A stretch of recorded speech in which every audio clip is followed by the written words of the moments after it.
Is there like a fire department we could call? Because I'm on fire here. I've never my felt lips, like my lips are on fire. I feel like I put on the wrong lipstick. It burns to breathe. Yeah, my ear. I've never felt like ears that melt. This is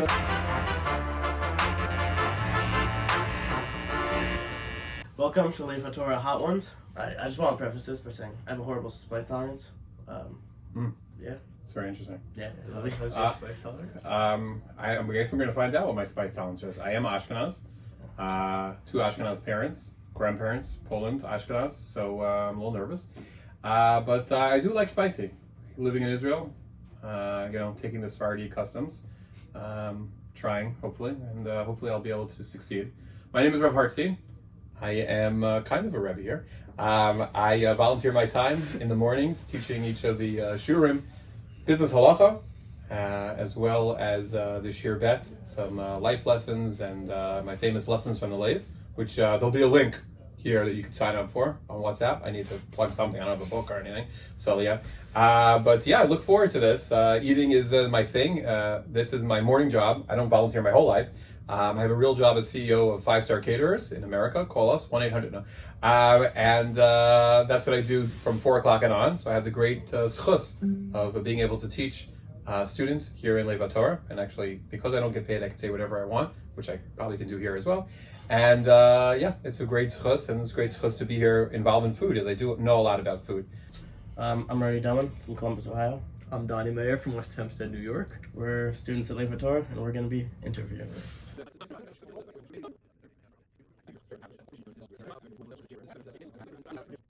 Now I'm getting nervous because it's a new company. Yeah, so let me tell you what just happened now. What happened was that we went to the worst, the company Ghost, where they were done. They said that we can't get any hotter than this. And then we went to some company from Costa Rica, and now they're like, oh, this is our Ashka. I said, I'm being honest with you. I'm nervous now because now it's like a new company. So Ghost couldn't even provide us. I don't know. I'm nervous. And it says extreme hot with a bomb on it. Yeah, there's a bomb on it. Like, I mean, that's like Hamas here. Like, what are we doing here? Okay. Yeah. We are no longer in Ashkenazville. yeah, wow. We just went to the Pesach program in Costa Rica. Okay. No, you don't want to double dip, you know what I'm saying? How are you doing it? Sometimes you just got to commit. Very good. You know, I know this is surprising what I'm going to say now. I actually like this better than the other two. there's flavor. Definitely. There's flavor. The other ones I felt had no flavor. Yeah. Which might be why before Why'd you turn 80 years old? What happened, man? No, before when we were saying that you don't get why people do this has more flavor. No. Yeah, so now the other two ones are just bad brands. They're bad. This is no. This I understand. I'm going back on what I said. The other two just taste like hot peppers. Right. The fact that I'm even talking now is amazing. Yeah, I'm surprised, which makes me really, really scared for the last one. I'll be honest, I wasn't really feeling, so I kept double dipping.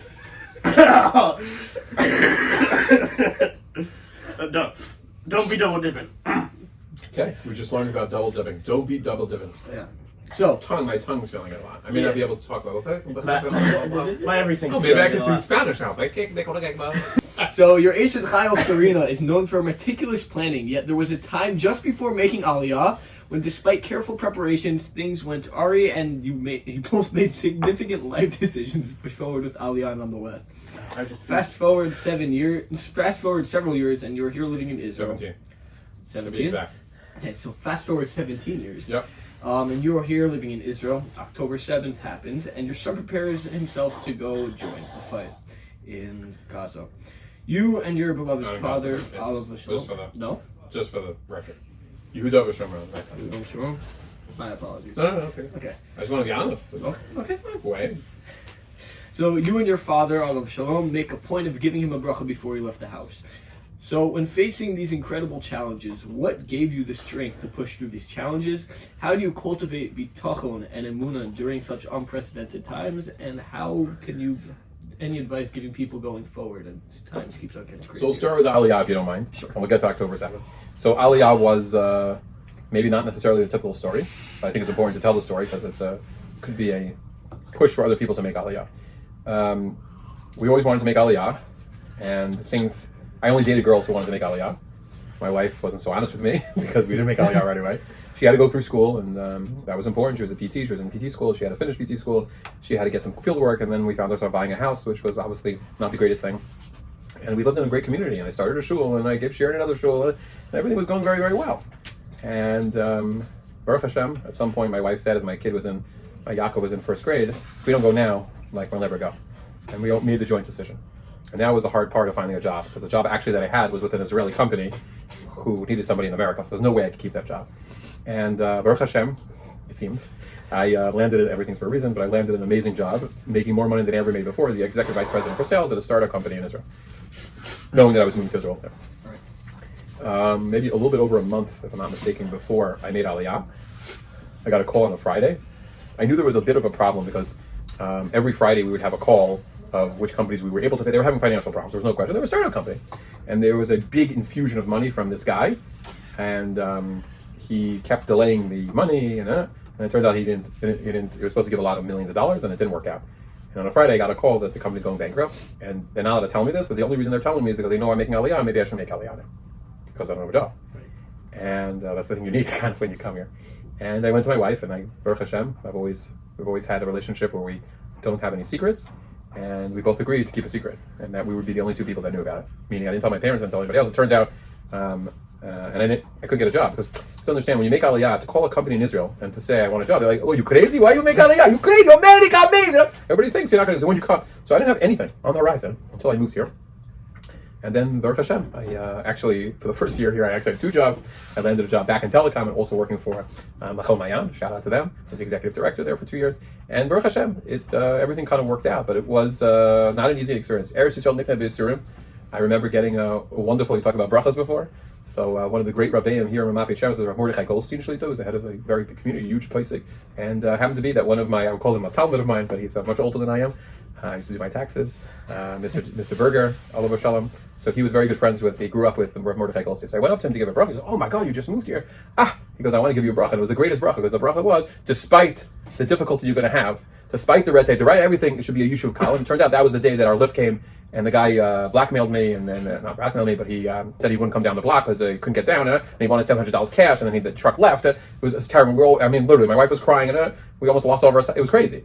And there are a lot of ups and downs, and probably the hardest ups and downs is when you put your own children at risk and danger. When we moved here, we knew, obviously we're religious Zionists, and we knew that our kids, Mr. Hashem, they shouldn't have to serve in the army, but we knew they would. And Yaakov was my first child, and Yaakov had gone through the whole sadir and the fun thing, and he was in kfir, and we knew that meant, not so easy, but basically it was okay. He was on the border of Lebanon for his, for the beginning of his sadir training. Everything was fine, and then October 7th happened.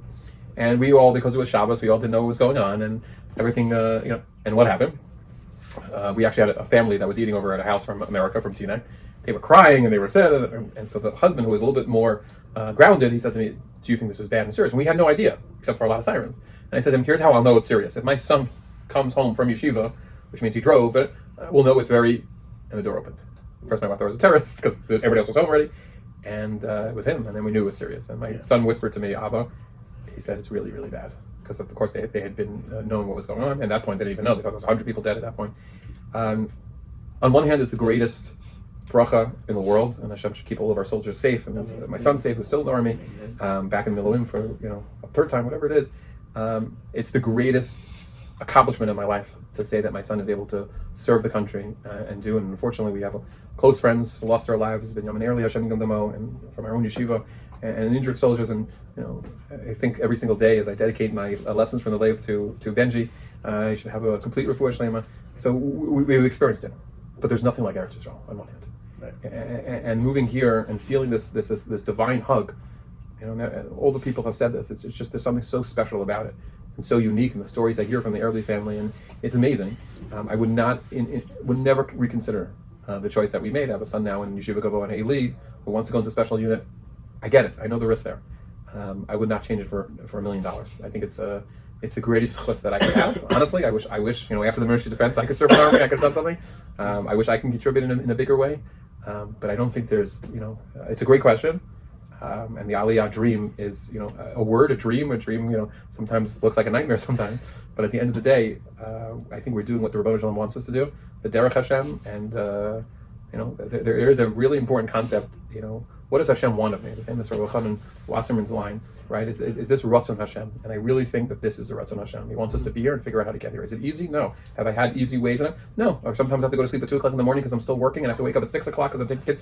Yeah, but okay. That's fine.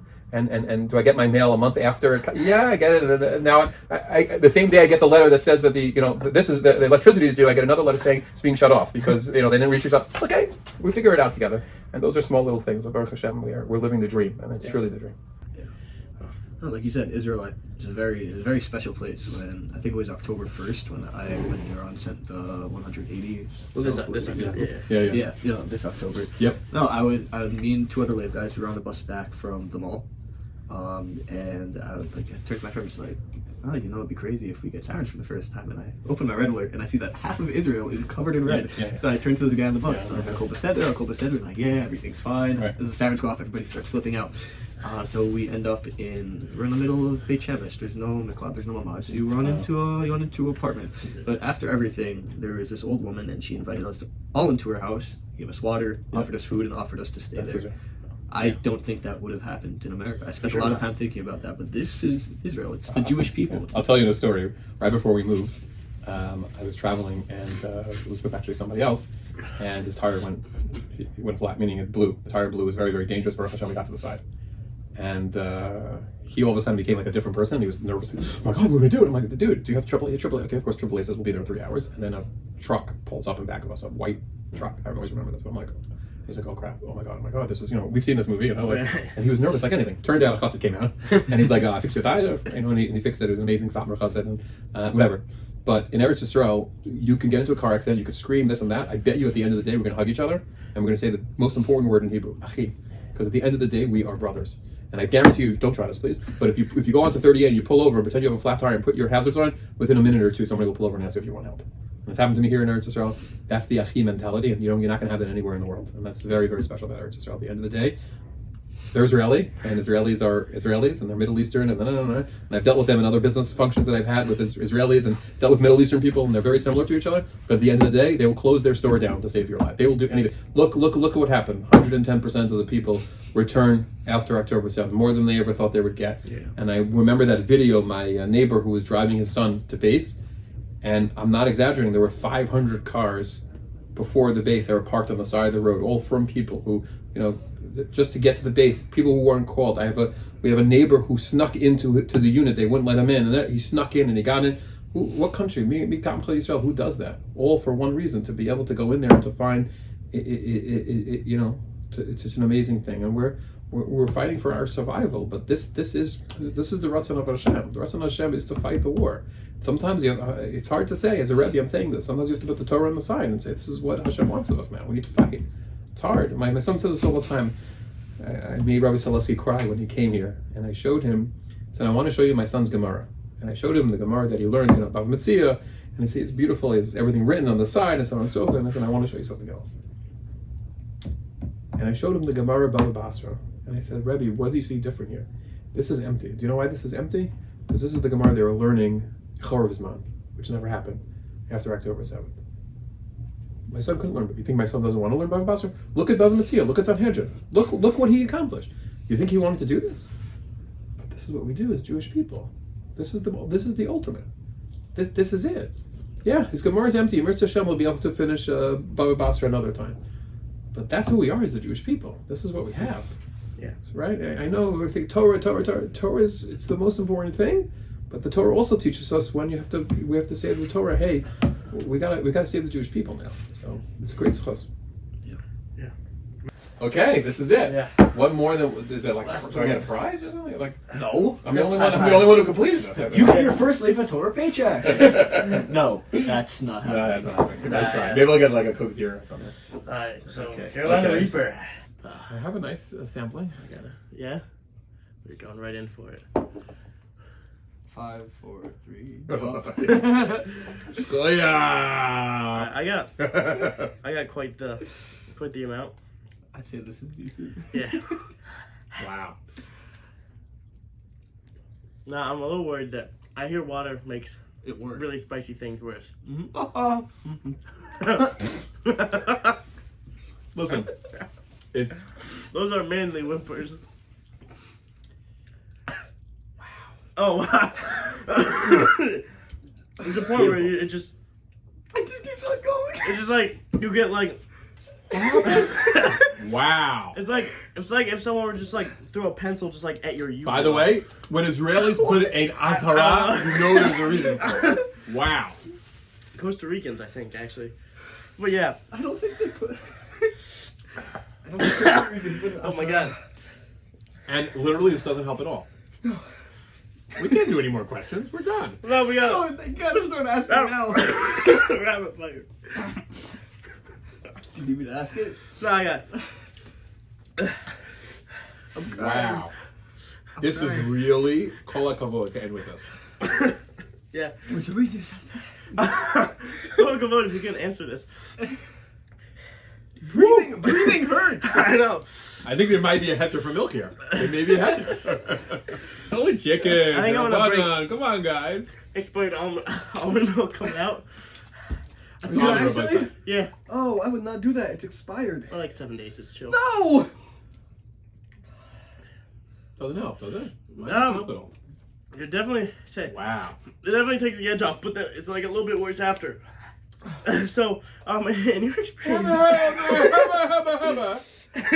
in your experience, I don't know what you're saying. in your experience with 5 Star Catering, you've likely encountered complex kashrut and halachic dilemmas. Can you share Good thing you have your glasses. a I'm particularly dying to rub my eyes, and my whole body's saying yes. And Baruch Hashem, Rav Shimshon saying no. Can you share Show is trying his best not to laugh. Can you share a particularly challenging situation and the innovative solution you employed to uphold halachic integrity while meeting practical needs?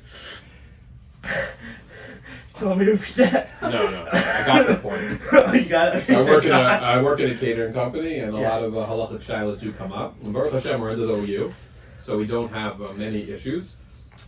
Is there like a fire department we could call? Because I'm on fire here. I've never My felt lips, like my lips are on fire. I feel I I've feel like never I put on felt the wrong lipstick. Hey, it hurts to breathe. Yeah, my ear. I've never felt like ears that melt. Hamada, maybe? This is the opposite of Meir actually. This is how the downstairs must feel. Yeah, they must make you just drink this all day. So this question is not supposed to make me cry, but It was making me cry. okay, so beautiful. we're under the OU. So Baruch Hashem, we have good mashgichim. Unfortunately for the OU and the mashgichim, I know a lot of halacha. So oftentimes I will compete with them, and I'll try to get a solution to something. One great solution I once had is that we did a shavuos through YU, and Rav Shachter was there, and I get the OU to sign off that Rav Shachter is a posek of the OU, so he can sign off on anything. I knew some of Rav Shachter's hatera, so I was able to get around some OU policies because Rav Shachter paskin differently, not even b'shas al-chak, whatever, different things. Integrity is important, and if we do something wrong, we admit it. Right. Maybe it's not the right thing to say, but speaking about spicy sauces, this summer I was in the kitchen, there was nobody there, and I made myself, as you know, I don't have wings, but I made myself delicious schnitzalonim, and I needed a sauce with it. So I took one of the famous Baby Ray sauces. I'll be honest with you, I never heard of it before, and because of that, I wanted to see, and I looked at it carefully, and I didn't see the OU. I thought all Baby Ray's was kosher. And it was a mistake. Actually, we got the delivery, and we were able to prove this to the OU. The delivery was of the barbecue sauce, and they didn't have it. It happens to be a Jewish company, and they gave us the wrong thing. And thank God I didn't use it. And I was about to Google it, and then I looked on the back, and I saw it had on it beef fat, and I knew it was very, very bad. So I could have just thrown it out and not told the OU and kept the mashgiach wasn't like he was in another room. It's integrity, and we had to kosher a lot of things, and it was nobody's fault, and new policies were put into place, and it was annoying. As a frum person, I'm telling you, it was annoying, but this is what you do to keep halacha. Right. And we probably lost a good few $100s, and not that I asked a shala, but when I called my boss right away and I said to him, new, he's like, what do you mean new? Just call the OU, tell them what happened. Of course. And it meant a lot to us, and I was like, they try to make it our fault. it's integrity. There's no shadow about that. And there's been other types of scenarios, and if we catch something, so on and so forth. And if there was a bishul shiloh or there was a Shabbos shiloh with bishul, so on and so forth, so you go to the customer and you say, listen, we're sorry, but we can't have the children. Right. I'm sorry because that's the way that it is, and people understand that we adhere to halacha to the point. It's important. Shlomo Zalman Auerbach says the word halichos olam. Halacha is a famous thing we say when we say in Kelokeno here in Eretz Yisrael every single day. Because our life is supposed to be halicha. Halacha is supposed to be halicha. It's walking ways. Yeah, you may lose hundreds of dollars because of the children. Now you have to give them a discount. And we had a kasher, all these new things, and so on and so forth. So we lost probably $1,000. Halichos olam. Because that shows you that God's always on your mind, and you're going to follow His ways, even if it doesn't make sense to you. You still follow His ways. That's what life is all about. I can't believe I got through that question. That's definitely I was going to say. Rapid fire, next question. Last Okay, one. yeah. Get it on. I'm not sure this is 100% true. You've been with Lev for a number of years, although last few years I'm not sure you'd be considered with Lev. I am with Lev. In spirit. In our In spirit. spirit, No, not money. I'm In here. spirit, not I'll money. tell you something funny. We're kind of in the recruiting season, so this is actually very funny. It was recruiting time, and our great Rosh Hashiva, Rabbi Shlita, Rabbi Mori, was recruiting, and he was on the Israel nights. And all of a sudden, I get a text from a number I don't recognize, and the person says, "Hi, this is so and so, obviously old girlfriend probably," and she says, "I want to tell you a terrible thing that just happened." I said, "Sure, whatever." She opened up the brochure, and she started flipping through the pages of it, and she sees the teachers, and she sees me in my picture, and she laughed out loud. She goes, "Daniel Hartstein's around when he teaches here?" She started laughing, and Rabbi was like, "Did I say something funny?" And afterwards, she got to explain to him. He's like, "Yeah, I guess seeing Rav Hartstein's picture, I guess that is funny." And I'm like, "Okay, fine." But all these years, Baruch Hashem, I'm with the yeshiva. By the way, not getting paid there's a reason for it. I want to go up to Shemayim, hopefully without any hot sauce. Go up to Shemayim and say to the Rebbeinu Shalom, I maybe didn't do the greatest job in the world, but I didn't take money for teaching of Torah. So hopefully that's worth something. Hopefully, I don't know. Maybe I'm wrong. I'll let you know. Right, the hot sauce is a downstairs. Sorry. So I worked for Lev Torah for whatever 17 years there. Yeah. And perhaps maybe better than most are aware, you are aware of the shifts and changes that have taken place here at Lev. So what areas of growth and development have you seen to be the most impactful to the yeshiva? I think none at all. No. I have to have something. I didn't. It wasn't so controversial. Let's do something good. The major thing that broke loose, that is huge, is LHHO, and the need for LHHO, and the need for an army program, and the need, excuse me for saying, to be one of the only yeshivas who can unapologetically say we are a religious science institution, which means that may convince people to go to the army, which is probably what people should be doing, even if they live in America. Excuse me for the this one will be taken out for sure, right? Yeah, maybe that should be. We all complain about the Haredim, why are they not serving? Well, what about the American? What's the difference in the chiyuv? Well, because one gets money from the government, one doesn't. No, they're doing. And the way they expanded that, looking out the window over here, you see this beautiful, new apartment complex that they're building. That's tremendous, and I think that it has hashpah on the shadal for me to see what we don't apologize for. We say we are a religious Zionist program in Israel, and I think that that's really, really important. That's number one. I think that one of the great things that Rabbi does as well is that Rabbi doesn't have a problem admitting, you know what, maybe this Rebbi didn't fit perfectly. Maybe this Rebbi should fit in perfectly. He called me back. But I'm saying, you have situations where you had certain Rebbi, I don't want to mention any names, you might have mentioned the name before, but where a Rebbi left for a year and then, Rabbi realized, let's have him back because he has a great hashpah. Or I want to change his position. Rabbi is very good at realizing people's talents and saying, you don't have to leave, but maybe you should do this instead. You're better. Oh, you're right, I am better at that. That's a very special part of the yeshiva. The yeshiva also just keeps building. And building in the way where it's a weird place where maybe yeshivas have no openings, all of a sudden Lev Torah finds an opening. And they don't apologize about saying, you know what, maybe night Seder should be different. Maybe this every year that somebody who's saying Kaddish now, I don't know what time Meir is. Every year it's changing. Why? Because they want to try to figure out what's going to be perfect for the Shana Alf guy. They don't say that this has to be a 3 Sedarim yeshiva, Gemara 3 Sedarim. Doesn't have to be. Let's be honest. I'm sorry to say this, but most guys, not from Lev Torah, from old yeshivas, how many of them, what percentage are going to be learning Gemara for the rest of their life? I don't know. Maybe Daf Yomi here and there. So maybe you should learn other areas of Torah. Maybe Tanakh is what turns out. Maybe Mishnah. Here they offer everything. You don't have to go to the Hasidic classes, but maybe Halacha is your thing. Maybe. I think that's been something that, again, unapologetic about saying, I want to find what's right for you and what Rabbi right. I think we have probably the most expansive type of shiurim and Baruch Hashem, because I teach every single shiur, even once in a while. Rav Steve lets me in a shiur. And so I see the tremendous differences, but differences on different levels. I don't know if you guys know, but there's what becomes many years one of my favorite shiurim. There's a Rebbi here, Rav Shimshon, and the type of shiurim that he gives for the person who may have said, "Oh, Gemara's not for me, it's not for me." For me, all of a sudden he shows Gemara's for him because he does it hands-on. And I teach these guys, and I see how interested they are in things and how And I think that that's very special also. I don't know if there's any other yeshiva that is able to bridge the gap of people who have given up on themselves. I think it's one of the worst things in the society that we live in, how people give up on themselves. I can't do that. It's not the way that it should be. We got to build. It's not Yahadus. It's nothing about. It's about building. It's about pushing yourself more and more and more. And all of a sudden you find out, oh, this is for me. And all of a sudden you see a guy who's learning this, who's learning that. I didn't know.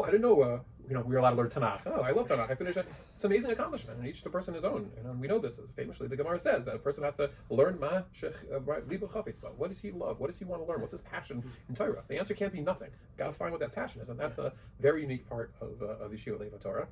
And Baruch Hashem, I could say that I'm a little bit part of that. I said, listen, what other yeshiva? I don't know. I'm not aware of all the yeshivas, but what other yeshiva has a Rebbi that comes in once a week to teach business halacha and ethics and tells you not just a Rebbi that comes in and says, I heard this is what happens. Here's what happened to me this week in the business world. What's the halacha? And have a full Meir Mikol sheet. That's unique that yeshiva gives the stuck and lets me, instead of staying off the streets. You mentioned my wife so many times. But Baruch Hashem, instead of me selling drugs or doing something, God knows what else I'll be doing, I have the opportunity to be here and teach. And it's a tremendous thing. And I think the guys get a lot out of it. And sometimes guys say I'm like the grandpa. When you go to grandpa's house, he lets you do whatever you want. My father's very famous for this. My father's name used to be Grandpa Shore. Because you would ask my grandpa, would say, hey, Grandpa, can I take a shower with all my clothes on and turn on the shower? Sure. I'm like, what that? What are you doing? So I'm kind of that Rabbi also. I say whatever I want. I can do whatever I want. Guys, I hope enjoy the shiurim and stuff like that. Yeah. That's the uniqueness about the yeshiva. The yeshiva would allow that to happen. So hopefully I'm part of that dream in really cultivating guys to move that next level, which is really the ultimate. Much apart. Okay. For coming Wait, out. that's Yeah. it. We don't have. Let's combine all of them now and try not get. Yeah. I mean, Thank you. Yeah. I'm done. I can't believe I lasted. No. Yeah, Go ahead. impressive. Thank you.